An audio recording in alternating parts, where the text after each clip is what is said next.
bom que você está aqui nessa noite. Aleluia. Que bom que você pôde separar esse momento para estarmos em comum unidade a louvarmos o nome do Senhor. Aleluia. O mais importante é que você saiba que Deus está aqui, amém, irmão? Amém. O mais importante é que você entenda e reconheça que a presença de Deus é fato, é real neste local, amém? Glória a Quando eu Deus. falo isso, irmão, não é somente para que você possa se animar, mas é para que você possa enxergar que o Deus que nós estamos louvando, cultuando, Ele não está olhando para cadeiras vazias, mas está olhando para a tua vida nessa noite, nesse momento, e sabendo e querendo saber o que você quer, o que você precisa, o que você tem para dar a Deus nessa noite.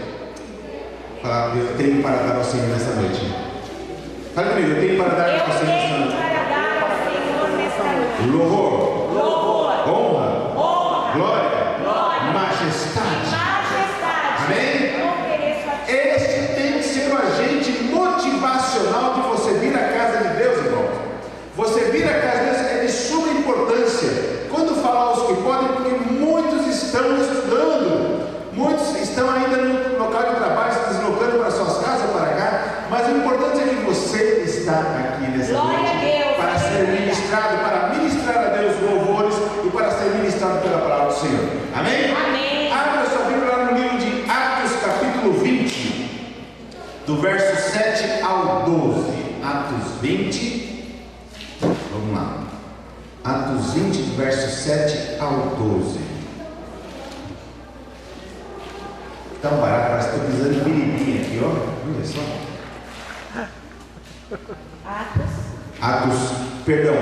Falei errado, Atos 20, é Atos 20, do verso 7 ao 12. Eu falei certo? Falei certo? Ah, então é isso, então eu falei certo. Atos, capítulo 20, do verso 7 ao 12. Acharam? Amém. Beleza aí? Todo mundo achou? Alguém está em dúvida aí? Se não achou, nós vamos lá te ajuda, tá bom? Vamos lá. Diz a palavra do Senhor.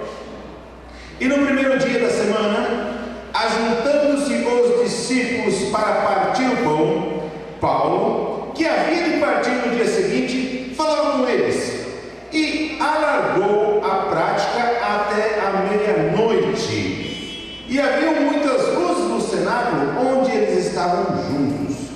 E estando um certo mancebo por nome Eutico assentado numa janela, caiu do terceiro andar, tomado de um sono profundo que lhe sobreveio durante o extenso discurso de Paulo, e foi levado morto.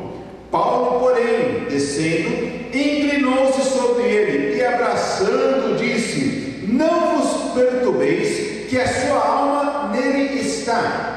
E subindo, e partindo o pão, e comendo, ainda lhes falou largamente até a alvorada, e assim partiu. E levaram vivo o mancebo, Eutico, e ficaram não pouco consolados. Amém? Pai, essa é a sua palavra, fala aos nossos corações, nós queremos ser ministrados por ela, assim nós pedimos a Ti, em nome de Jesus, que esta palavra possa estar bradando nas nossas vidas e sendo um agente de transformação em cada um de nós, em nome de Jesus.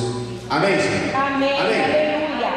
Queridos, esse é um texto que eu estava essa semana meditando e eu estava começando a analisar a situação, né? Para nós entendermos um pouquinho. Paulo e sua comitiva estavam em Troade, eles estavam reunidos lá, passaram durante um certo período, mas neste dia em que o apóstolo Lucas, que escreveu o livro de Atos, ele relata o seguinte, que Paulo estava ministrando a igreja.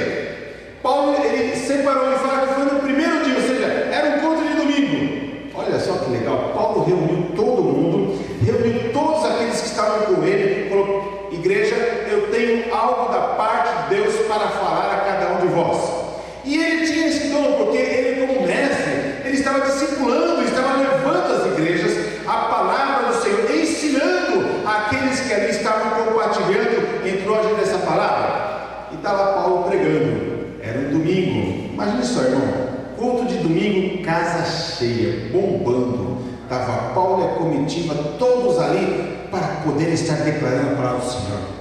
E aqui vamos para nós entendermos não somente o que Paulo estava fazendo lá, mas o local, o cenário. Fala que era uma casa, que estava num tabernáculo que estavam reunidos, e era no terceiro andar. E fala que nesse terceiro andar haviam lá, você pode ver no verso 8, que haviam muitas luzes no cenáculo onde eles estavam juntos. Por quê? Primeiro, era de noite, eles precisavam de luz, não podia ficar na escuridão, não é verdade? Segundo, as lâmpadas lá não eram com essa facilidade da Eletropaulo que nos ficava tão caro, né? Que caía o pleito para nós abaixarmos os valores da conta de luz, mas não tínhamos a facilidade de apertar o interruptor e acender. Lá eram tochas que elas tinham envolvidas num determinado pano, não sei que pano que era, mas embebecida em óleo. E aquilo, querendo ou não, na sua pequena ou grande quantidade, queimava, lógico, né? E saía aquele, você já viu quando quebra um carro na estrada, passa o pessoal do DSB, CT, e põe aquelas latas com uma estofa e óleo e fica aquele negócio queimando e sai uma fumacinha, né? Então o espaço que eles estavam ocupando era um espaço grande e que tinha muitas tochas. Ok? Vocês estão conseguindo entender? Eu quero que vocês se situalizem no espaço ali que estava sendo ministrado por Paulo. E havia janelas, várias janelas, porque aquela fumaça ela tinha que sair, ela tinha que sair para a área externa. Então as janelas existiam ao redor e eram, por ser um espaço alto no terceiro andar, lógico, mas o piso do terceiro andar, ele tinha janela que eu fico imaginando como se fosse uma janela como aquela lá, né? Paulo pregando, olha que legal, Paulo pregando aqui e tal, e tinha janelas ao redor. E eis que um jovem chamado Eutico, ele olhou e falou: a casa está cheia, né? Puxa vida, que legal, vamos olhar ali na frente, né? Paulo vai ficar bem na minha cara, ficar olhando para mim, né? Capaz de me chamar para orar, capaz que ele vai escrever um texto. Não, lá no fundo já está cheio, a turma do fundão já está ocupando tudo, então não adianta. Puxa, mas tem um lugar que ninguém quer. Eu vou subir na janela. E ele vai, ele sobe, ele fica ali na janela. E o texto nos fala que Paulo, ele começou a pregar. E ele começou a pregar, e já avançava a noite. A noite, vamos dizer, perante a meia-noite, vamos ter um parâmetro. Quem sabe o culto lá começava às 7 e terminava às 9. Mas naquele dia, Paulo, na sede de passar a palavra de Deus para aqueles que estavam, ele ministrava insistentemente, e as pessoas estavam recebendo. Mas esse jovem Eutico, ele estava lá na janela, e eu quero falar para os irmãos algo que é a base da palavra do Senhor: o perigo de ficar na janela. O crente não pode ficar na janela. O seu lugar não é na janela, irmão. O seu lugar é dentro do cenáculo do templo do Senhor. Amém. Focado em Deus. Aleluia. Amém? Este jovem Eutico, ele procurou um facilitador. Quem sabe quando acabasse o culto, ele falou: eu pulo aqui na frente, todo mundo vai embora. Esse jovem Eutico achou, quem sabe ele descobriu uma forma que ninguém pensou: eu vou ficar pendurado na janela. O perigo de ficar na janela naturalmente é muito grande, não é verdade? Uma vez tinha uma irmã, a irmã Carol, ela trabalhava lá em casa, ela foi fazer a limpeza da parte externa da janela. Eu moro no 13º andar. Eu abro a porta, a Carol está segurando o beiral e com o rodinho assim. Carol, você é louca, Carol, sai daí. Pastor, não consegui limpar tudo. Ainda bem que você não conseguiu, senão você despenca. Gente, ficar sentado à beira da janela naturalmente é um grande perigo, não é verdade? Às vezes eu subo aqui, eu estava subindo para tirar os ventiladores, já dá um medinho quando você sobe ali e olha para baixo e a cadeira começa a tremer junto com você, né? Aí você fala: Jesus, segura, Senhor. Mas o jovem, ele queria algo fácil, e ele achou que ele era esperto. Falou: vou ficar na janela. E esse Eutico foi lá e começou. Quem sabe já tinha começado o culto, já tinha passado os louvores, já tinha tirado a oferta, já tinha dado os avisos, e aí Paulo começa a pregar. E Eutico estava sentado, falando: aí, vocês estão tudo em pé? Eu estou sentadinho aqui na janela. Mas naturalmente falando, como a janela naquela época, ela tinha o poder de evasão, ou seja, de jogar o ar, queimar o negócio do óleo da tocha, né? Aquela fumaça, ela saía por ali. Naturalmente falando, a pessoa ia começar a se sentir mal. Já parou perto de um caminhão que tem flex, que é movido a lenha e a óleo? É terrível. Na hora que ele acelera, ele é bem fatídico saía aquela fumaça forte. E Eutico estava ali inalando aquele cheiro. Naturalmente falando, ele começou a pegar um sono. Ele começou a se sentir atordoado. Por quê? Porque ele começou a inalar aquele óleo, aquele cheiro. E ele começou a cochilar, né? Bater aquele soninho. Gente, quando você está pregando, às vezes a gente pega alguns irmãos que estão numa pescaria tão grande aqui. Você fala, Jesus, ele pegou uma baleia, porque foi feio, né? Aí você pega assim, e Eutico, e todo jovem dorme, na verdade? Como jovem dorme, né? Jovem dorme à noite, pega o ônibus, dorme no ônibus, vai pro metrô, dorme no metrô, chega no serviço, almoça, depois do almoço, cochila na frente do computador, volta para casa, dorme. E a gente tem um pouco mais de idade, avançada, tem um remédio para dormir, não é verdade? Os jovens já não tem esse problema. Os jovens já vaiada, eu tiro pela minha filha Stephanie, porque ela gosta de dormir. Ela gosta de dormir. Também quando acorda, sai de perto, né? Fala mais outra coisa.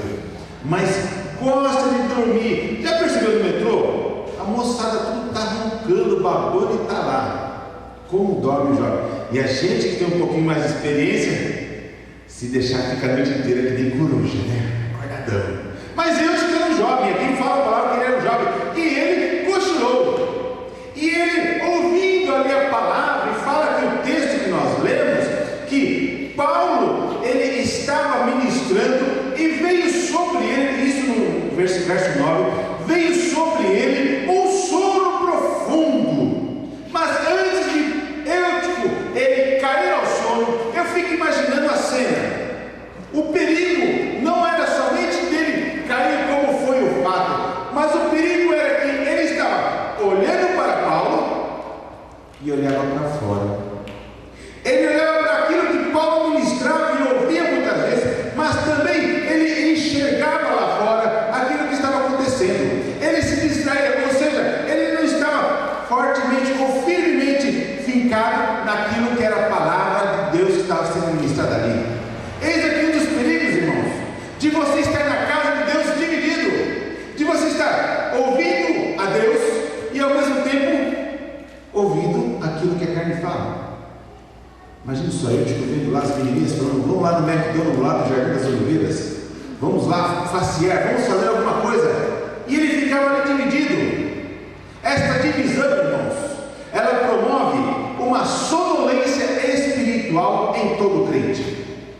Eutico, ele representa, e nesse texto está bem claro o seguinte, que quando você está com o seu coração dividido, quando você está mal posicionado na casa de Deus, com certeza você vai dormir. E aqui nós vemos que verdadeiramente dormir demais mata, né? Aquela frase, estou morrendo de sono. Eutico foi um dos que passou por isso.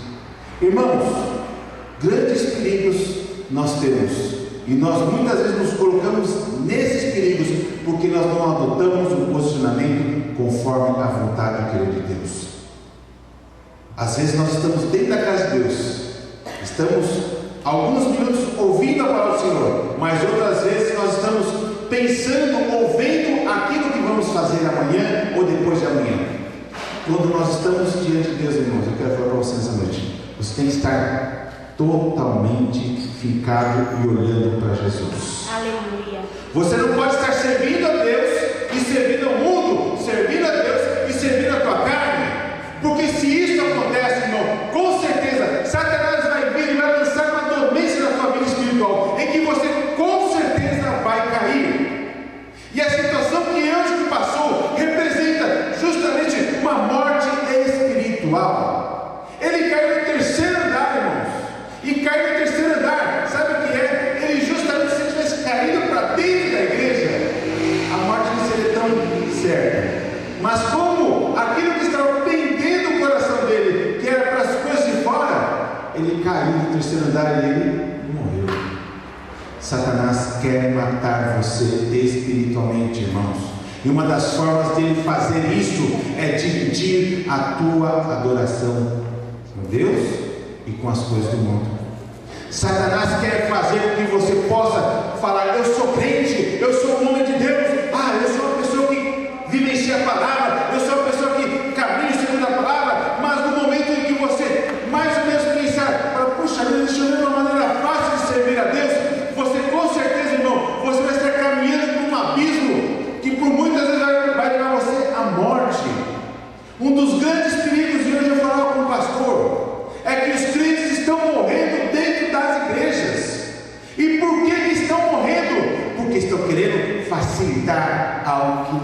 precisa ser facilitado. Querem mudar a forma de servir a Deus, querem mudar a forma de buscar a Deus, querem mudar a forma de louvar a Deus. Eles querem ter uma proximidade que a sua carne se regozije. Não querem mais ouvir a palavra de Deus, não querem mais ouvir louvores, querem chegar no culto e falar: eu fui na igreja, pastor, domingo, mas o que foi pregado? Não sei. Queridos, quantas vezes isso acontece? Porque deixamos de ser participantes do culto e passamos a ser meros espectadores. Eutico estava lá, começou até bem, mas quando ele adotou a posição de ficar na janela, ele começou a olhar para dentro da igreja e para fora da igreja. Ele começou a analisar e a falar: puxa vida, lá fora está assim, e aqui dentro não está legal.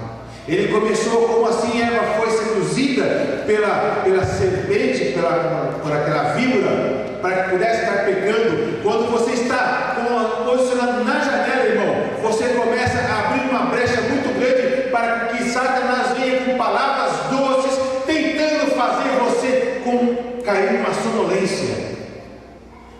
Olha lá o que diz lá em Efésios capítulo 5, verso 14. Vamos lá. Irmãos, não estou falando de dormir fisicamente, estou falando de dormir espiritualmente. Diz a palavra do Senhor: pelo que diz, desperta tu que dormes, e levanta dentre os mortos, e Cristo te esclarecerá. Aleluia. Irmãos, crente, homem e mulher de Deus, aquele que caminha com Jesus, tem que ter um posicionamento de alguém que busca a caminhar com Jesus, que deseja ardentemente estar na presença de Jesus, que deseja, que clama, fala: eu tenho sede de ti, Jesus. Eu não quero estar lá no fundo, eu não quero estar lá fora, eu quero estar dentro da igreja, porque Deus me chamou para ser um instrumento vivo nas mãos dele. Deus quer te usar poderosamente, mas eu pergunto: você pode e você quer deixar que Deus te use? Se você se quer dar de posicionamento na tua vida, eu falo isso para cada um de nós. Saímos da janela, irmãos. Deixemos de ficar na janela, olhando para os dois lados, e adotemos um posicionamento falando: eu quero estar na casa de Deus, totalmente fincado e firmado, porque eu sei que aqui Deus vai agir na minha vida. Na presença do Senhor eu vou encontrar solução para aquilo que eu tenho de necessidade. Na presença do Senhor eu vou encontrar resposta para a minha vida. É somente Deus que pode agir na tua vida, irmãos. Mas nós vemos que Eutico caiu. E olha só, você vai falar: pastor, eu vou ter que cair. Não, você não precisa cair. Não precisa cair. A palavra é: desça da janela. Mas se porventura você fala: pastor, eu estou tão quebrado. Olha só, Eutico caiu no terceiro andar. Gente, cair no terceiro andar não é pouca coisa. E a palavra aqui quem relata é Lucas. Ele relata: ele caiu e ele morreu, acabou, não tem mais como fazer, não tem mais como mudar. Olha, Eutico verdadeiramente caiu da janela e não tem o que fazer, o cara morreu. E Paulo, ao saber disso, ele para o que está fazendo, vai até o térreo, ele abraça aquele jovem e fala: não se preocupem, não se preocupem, porque ele não morreu. Glória a Deus. Não morreu. Aleluia. Oh, papai, tem misericórdia. Não vos perturbeis, porque a sua alma está nele. Gente, quando Paulo falou isso, eu fico imaginando Lucas, médico, falando: gente, cai no terceiro andar, fratura de ossos, afundamento de crânio, ligamento. Gente, o cara quebrou todinho, está tudo moído. Eu quero dizer com isso: quando Paulo abraça, ele fala: a alma ainda está nele, esse menino não vai morrer, porque eu tenho para ele uma segunda chance. Aleluia, papai. Deus tem uma segunda chance para cada um de nós. Glória a Deus, tem misericórdia. Você vai falar: pastor, a janela é perigosa, eu estou na janela, eu preciso me firmar. Então eu falo, desta janela e vem para dentro da casa de Deus. Glória a Pastor, Deus. eu caí da janela. Querido, clame pela misericórdia, porque Deus está te dando a segunda chance desta noite. Como deu para Eutico, porque aquele rapaz, quando ele foi envolvido pelos braços de Paulo, eu tenho convicção, irmãos, que a unção de Deus envolveu aquele jovem, e ele teve ali seus ligamentos, teve seus ossos totalmente recolocados, ele teve sua vida transformada, porque de espectador ele começou a ser praticante da palavra de Deus, porque fala o seguinte, que ele levaram o mancebo e eles ficaram postrados, porque o Senhor, pouco postrados, porque o Senhor começou a agir poderosamente naquele jovem, falando, eu sou obra, eu sou o milagre de Deus, aleluia. Quando ele adotou, quando ele recebeu um toque, foi envolvido, quando ele despertou daquela morte espiritual, ele verdadeiramente começou a reconhecer quem era Deus na vida dele. Ele não deixou de ser um espectador e começou a ser um praticante da palavra do Senhor. Porque onde ele ia, naquele jovem que caiu dela, eu caí. Aquela vida não veio mais, porque Deus se ensinou todas as coisas. Não fez somente meus ossos, não somente meus ligamentos, mas Ele fez um novo homem. Queridos, que Deus quer fazer nas nossas vidas é colocar em mim e você uma capacitação de nós podermos sairmos daqui declarando verdadeiramente Jesus Cristo é o meu Senhor e Salvador. Eu vivo Jesus Cristo. Aonde eu estou, Jesus está comigo. É você vivenciar aquilo que Paulo estava pregando, aquilo que a palavra de Deus nos prega e nos ensina a sermos testemunho vivo da palavra de Deus aonde estiver. Aquele jovem teve a vida dele transformada, e na segunda chance que ele teve, o Senhor começou a agir poderosamente. Mas, queridos, não é necessário você cair da janela para que você seja usado por Deus. Não é necessário você cair sofrer um acidente espiritual para você ser usado por Deus. É necessário você abrir toda a família. Glória a Deus. Senhor, eu vou permitir Jesus. Eu quero ser aqui na igreja e falar, eu estou aqui para louvar a Deus. Não importa o que vão falar, o que vão pensar, não importa se tem uma ou 100 pessoas. O importante é que eu estou aqui e Deus está comigo. Eu louvo o nome daquele que falou das coisas. Irmãos, e atendemos a grande realidade. O desejo de pagar um preço, Senhor, de ficar mais um momento, de esperar mais um segundo, Senhor.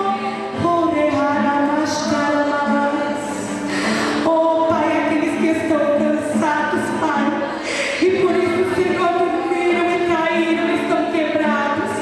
Ressuscita, Senhor, ressuscita, Senhor, ressuscita, Senhor, ressuscita, Senhor.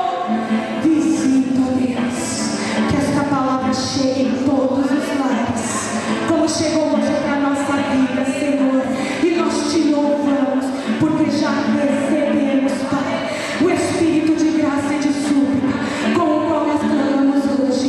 Abba, Paizinho, visita-nos, transforma-nos, ressuscita-nos, em nome de Jesus.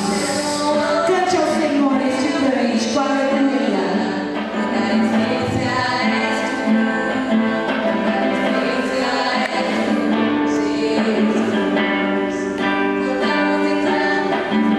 Se você conhece, pode cantar. Senhor, vai glorificando, vai pedindo para o Senhor ressuscitar, trazer de volta o seu primeiro amor, a chama viva da presença do Senhor. Chega de multidão, chega de morte, em nome de Jesus. Aleluia, Jesus. Oh, Papai.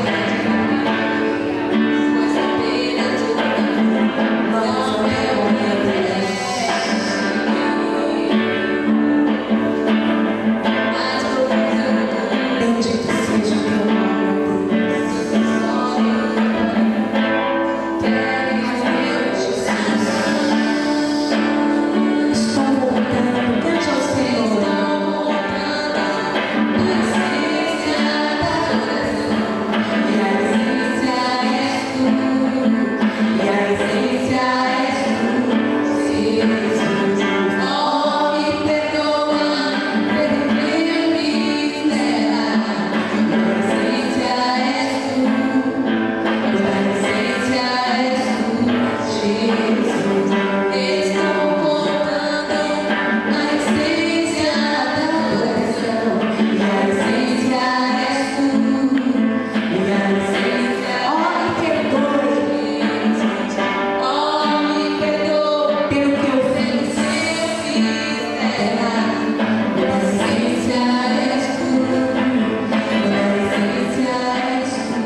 a essência da adoração, e a essência és tu, a essência és tu, Jesus.